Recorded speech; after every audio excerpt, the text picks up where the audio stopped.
नमस्कार दोस्तों, जैसा कि आप देख रहे हैं आज मैं खेतों पर हूं और यहां पर पीछे हमारे खेत आपको दिखाई दे रहे होंगे। तो आज मैंने सोचा खेतों पर ही जाकर आज आपके लिए वीडियो बनाई जाए। दोस्तों, हमारे समाज में लड़कियां सुरक्षित नहीं हैं क्योंकि हमारे समाज में बहुत सारे ऐसे विकृत मानसिकता के लोग रहते हैं जिनके ऊपर विश्वास नहीं किया जा सकता। हम अपनी बेटियों को पढ़ने के लिए या किसी भी काम के लिए घर से बाहर भेजते हैं तो हमारे मन में यही सवाल उठता है कि हमारी बच्ची हमेशा सुरक्षित रहे और उसके साथ बाहर कोई घटना ना हो जाए। लेकिन दोस्तों, आज का समय ऐसा है कि बेटियों की सुरक्षा के ऊपर बहुत सारे सवाल खड़े हो रहे हैं कि आखिर बेटियों की सुरक्षा किन किन से की जाए। दोस्तों, हमारी बेटियां हमारे समाज में किसी भी ओर से सुरक्षित नहीं है। समाज तो समाज, वे घर में ही सुरक्षित नहीं है क्योंकि घर में भी कुछ इसी तरीका के विकृत मानसिकता के लोग रहते हैं जो हमेशा उसकी इज्जत के साथ खिलवाड़ करते हैं। और आज की घटना में भी कुछ ऐसा ही है। हमारी एक बेटी के साथ ऐसी बुरी घटना हुई है, ऐसी दर्दनाक घटना हुई है कि जिसके बारे में आप जानोगे तो आपके रोंगटे खड़े हो जाएंगे। एक 20 साल की बेटी के साथ एक ऑटो रिक्शा वाले ने जबरदस्ती उसके साथ उसका बलात्कार किया और उसके पश्चात वहां से उसे छोड़कर फरार हो गया। दोस्तों, जो उस बेटी की हालत हुई थी उसके बारे में जिसको भी पता लगा सबके होश उड़ गए।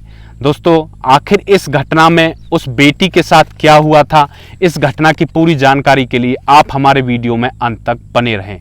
नमस्कार दोस्तों, मैं प्रेम सिंह महाबली और जुर्म तक चैनल में आपका स्वागत है।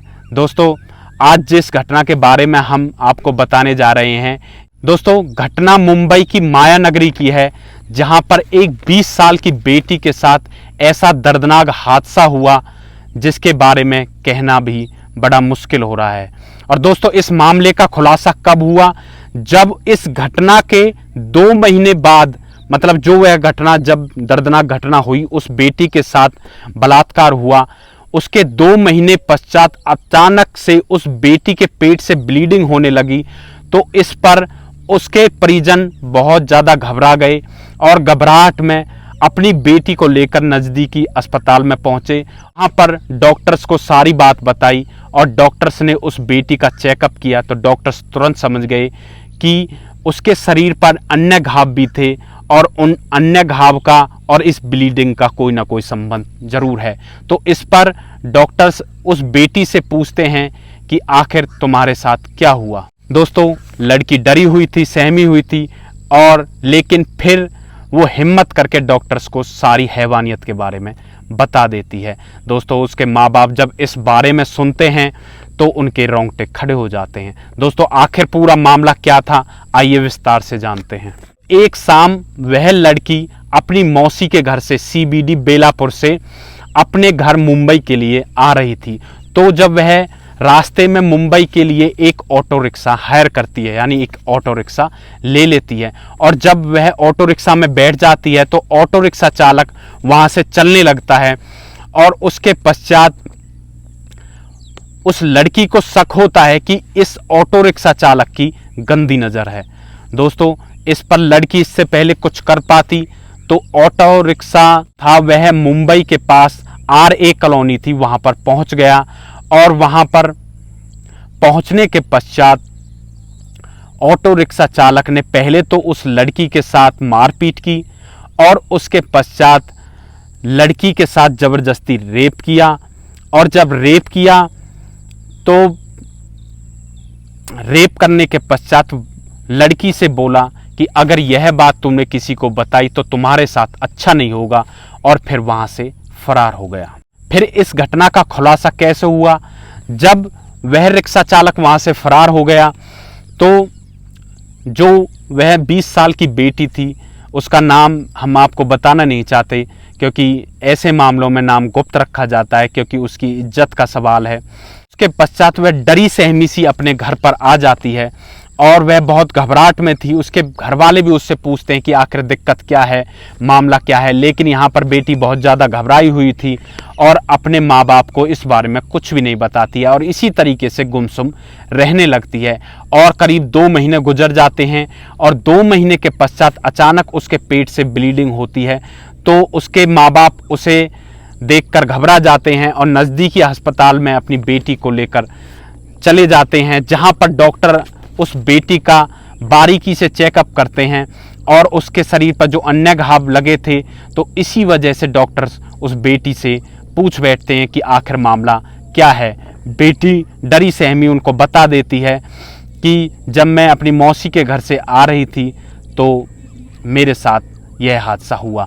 दोस्तों, उस लड़की के माँ बाप यह सब सुनकर उनकी रूह भी कांपने लगती है और वे अपनी बेटी को लेकर नज़दीकी पुलिस थाने में जाते हैं और उस रिक्शा चालक के खिलाफ मामला दर्ज कराते हैं और लड़की पुलिस वालों के सामने अपना बयान देती है। दोस्तों, इसके पश्चात जो पुलिस वाले थे वे उस रिक्शा चालक की तलाश करते हैं और पुलिस को बड़ी खोजबीन से पता लगता है कि उस रिक्शा चालक का नाम इंद्रजीत था, जो उत्तर प्रदेश का रहने वाला था और यहाँ पर आजीविका कमाने के लिए यहाँ पर रिक्शा चलाया करता था।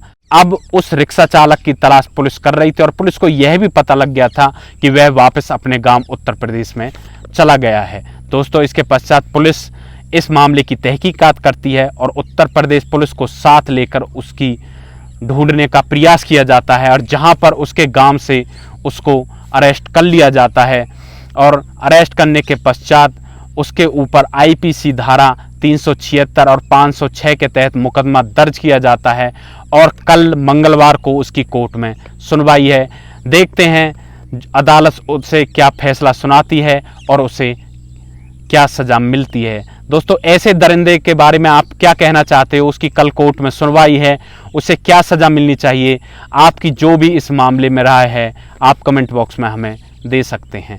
दोस्तों, इस तरह का वीडियो लाने का मुख्य उद्देश्य बस यही है कि इससे आपको कोई सीख मिल सके और भविष्य में आप अपनी बेटियों को सुरक्षा दे सकें और बाहर जाने से पहले अपनी बेटियों की तरफ आपका थोड़ा सा ध्यान जाए कि आपकी बेटी बाहर जाकर सुरक्षित रहेगी या नहीं रहेगी।